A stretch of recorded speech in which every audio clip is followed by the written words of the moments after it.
నమస్తే, welcome to Aadya media. ఈ రోజు మనతో పాటు స్టూడియోలో ఉంది సీనియర్ జర్నలిస్ట్ ఇమ్మంది రామారావు గారు. నమస్కారం సార్. నమస్తే.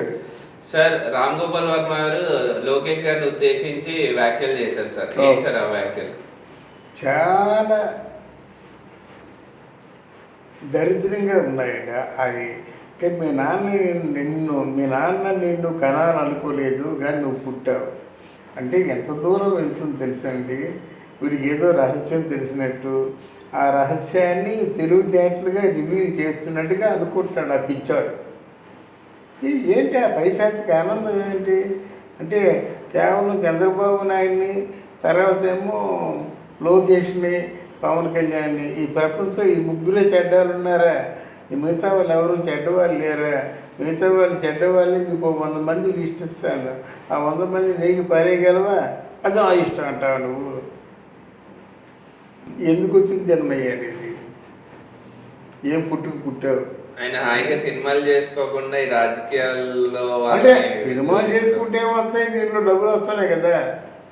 ఇందులో పెద్ద ఒక కారులతో కరెన్సీ వస్తుంది కదా, అందువల్ల తీసుకోవచ్చు. తీసుకొని ఇప్పుడు అవినీతి పరులకు కూడా అవినీతిలో కూడా ఒక నీతి ఉంటుంది. ఒక సాని కొంపకి వెళ్ళినట్టయితే సాని కొంప 10 మంది దగ్గర పడుకుంటుంది. పడుకున్న తర్వాత కూడా తను నీతి తప్పదు. నేను ఒక దగ్గరే పడుకుంటాను, దానికే డబ్బులు తీసుకున్నాను అంటుంది. కానీ నువ్వు అలా కాదు.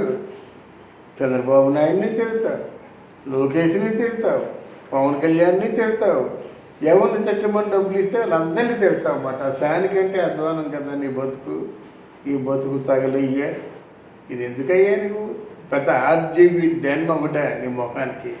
ఏం చేస్తావు నువ్వు? మంచోళ్ళు అందరూ తిడ్డాలని పని ఏం చేస్తావు? ఏం చేద్దామని ఇలాగ ఎన్నాళ్ళు ఉండిపోతావు? వయసు మళ్ళుతుంది కదా. మేమందరం నీలాగే పేరు రేగిన వాళ్ళమే, నీలాగే దేవుడు లేడు అన్నవాళ్ళమే.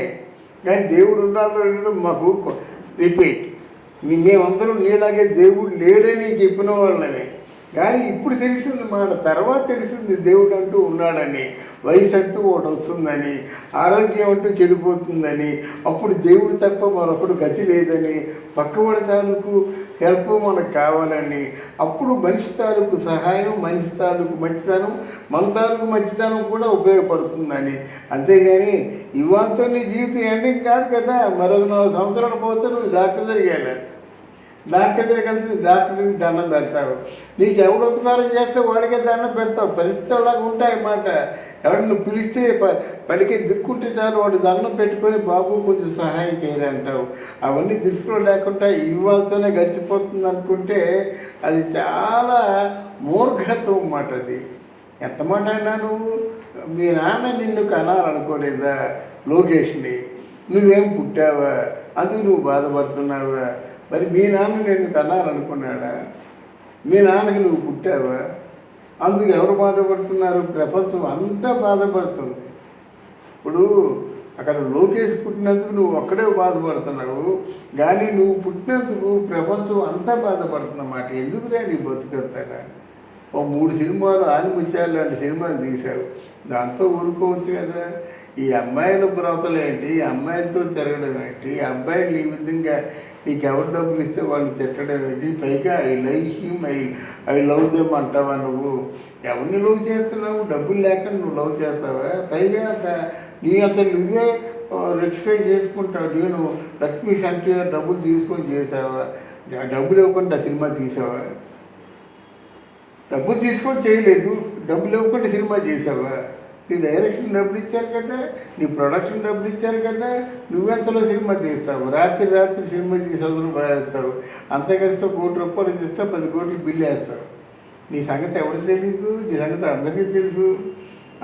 10 లక్షలు ఉంటే సినిమా తీసి అవసరం బారేస్తావు కనుక అవన్నీ అందరికీ తెలుసు. కానీ ఇలాంటి మాటలు మాట్లాడడం రామ్ గోపాల్ వర్మ మంచిది కాదు. ఎందుకంటే ఆయనకంటే నేను చాలా వయసు పెద్ద ఉంటుంది. కానీ చెప్పేది ఒకటే, ఇవ్వాలలాగా నువ్వు ఉండిపోవు. నీకు ఆరోగ్యం సన్నగిల్లుతుంది, డాక్టర్ల దగ్గరికి వెళ్ళాలి. కనిపించే ప్రతి వాళ్ళు కూడా దేవుణ్ణి చూసుకునే రోజు దగ్గరలో ఉంది. తర్వాత నీకు అంత ఒక కాఫీ ఇచ్చేవారు కావాలి కదా, అప్పుడు బెల్లం విలువ ఏంటో తెలుస్తుంది. అని ఆప్యాయంగా పలకించేవారు కావాలి కదా, అప్పుడు కూతురు విలువ ఏంటో తెలుస్తుంది. ఏమైనా నీకు ఎలా ఉందిరా, వెళ్దామా డాక్టర్ దగ్గరికి అని అడిగినప్పుడు అప్పుడు స్నేహితుడి విలువ తెలుస్తుంది. కానీ వీళ్ళందరూ కావాలి జీవితానికి, స్నేహితులు, భార్య, కూతురు. అలాగే ఏమైనా నీకు ఎలా ఉందిరా అని నుదురు మీద చేసి ఆప్యాయంగా నింపినప్పుడు తల్లి విలువ తెలుస్తుంది. ఇవన్నీ దృష్టిలో లేకుండా మాట్లాడడం, ఏదో అజ్ఞాన అంధకారంలో ఉన్న పశువులకు కూడా సంస్కారం ఉంటుంది. పశువులు తన బిడ్డ కోసం ప్రాణాలు ఇస్తాయి, పశువులు తన తల్లి కోసం ప్రాణాలు ఇస్తాయి. పశువులు బిడ్డనేమో ప్రేమగా నాకి ఆప్యాయతని నిరూపించుకుంటాయి. అది కూడా నీకు లేదా? పశువు కంటే హీనమా? ఇంకంతకంటే ఎక్కువగా మాట్లాడలేదు. నీ జ్ఞానం ఉంటే మారు, లేకపోతే ఇలాగే ఈ ఇష్టం వచ్చినట్టు మాట్లాడుకుంటూ, ఇష్టం వచ్చినట్టు తిట్లు తిట్టుకుంటూ నువ్వేదో ఒక గొప్ప ఉన్నత శిఖరాన్ని అధిరోహించినట్లు నీ తాలూకు కుసంస్కారానికి కీర్తి కిరీటాలు పెట్టుకో. ఇవి ఇప్పుడు ఆయన చేసే కామెంట్స్ అన్ని ఆయన పర్సనల్ ఒపీనియన్గా చూసుకోవచ్చా అండి, లేదంటే ఎవరైనా వెనకాల నుంచి ఆయన ప్రోత్సహిస్తున్నారంటారా? లేదు, వెనక నుంచి ప్రోత్సహిస్తుంటే ఈయన సొంత మాటల్లో చెప్తుంటాడు అన్నమాట. అది వెనక నుంచి ప్రోత్సహిస్తుంటే ఒకదాని కాలు నాకాడండి నిద్రమత్తులో, అంటే తాగుడు మత్తులో కాలు నాకేశాడు. నాకేసిన తర్వాత ఉందిలేండి ఒక ప్రశ్న వేసే ఒక యాంకరు, ఏం కాళ్ళు నాకేందుకు ఇంకెక్కడా చోట్లేదా అంది. ఇంకా తెలుగుగా అన్నమాట. నాకు నెగ్లెక్టెడ్ ఏరియా అంటే చాలా ఇష్టం అట. జీవితంలో ఆడవాళ్ళకి నెగ్లెక్టెడ్ ఏరియా ఏంటంటే పాదాలు. అవి అన్ని బురదలోను మట్టిలోను ఇంకెక్కడెక్కడెక్కడో తొక్కుంటూ వస్తాయి. దాన్నేమో ఎవరు లెక్క చేయరు. కానీ నెగ్లెక్టెడ్ ఏరియా కనుక ఆ పాదాలంటే నాకు ఇష్టం కనుక బుద్ధి పెట్టుకున్నానని చెప్పాడు. అట్లాంటి సంస్కారం ఆయన. అందువల్ల ఏమిటి అది ఆయన తాను నోటికి ఏది వస్తే అదే.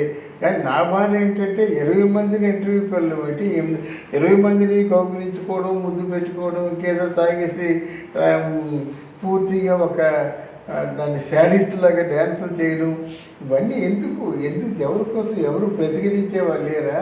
లా అండ్ ఆర్డర్స్ ఏమైపోతున్నాయి, పోలీసు వాళ్ళు ఏమైపోతున్నారు? ఇది సమంజసం నమ్ముతున్నారా వాళ్ళు? పోలీసులు కూడా అసహించుకుంటున్నారు. మరి దేనికోసం ఆలోచిస్తున్నారు? అందువల్ల కొంచెం వాళ్ళు కూడా ఆలోచించుకొని ఇట్లాంటి వాటిని రామ్ గోపాల్ వాళ్ళు కాదు, ఎవరు ఇట్లాంటివి కార్యక్రమాలు చేస్తున్నా వాళ్ళని అరికట్టవలసిన బాధ్యత పోలీసులకు ఉంటుంది. ఓకే అండి, థ్యాంక్ యూ అమ్మా, థ్యాంక్ యూ.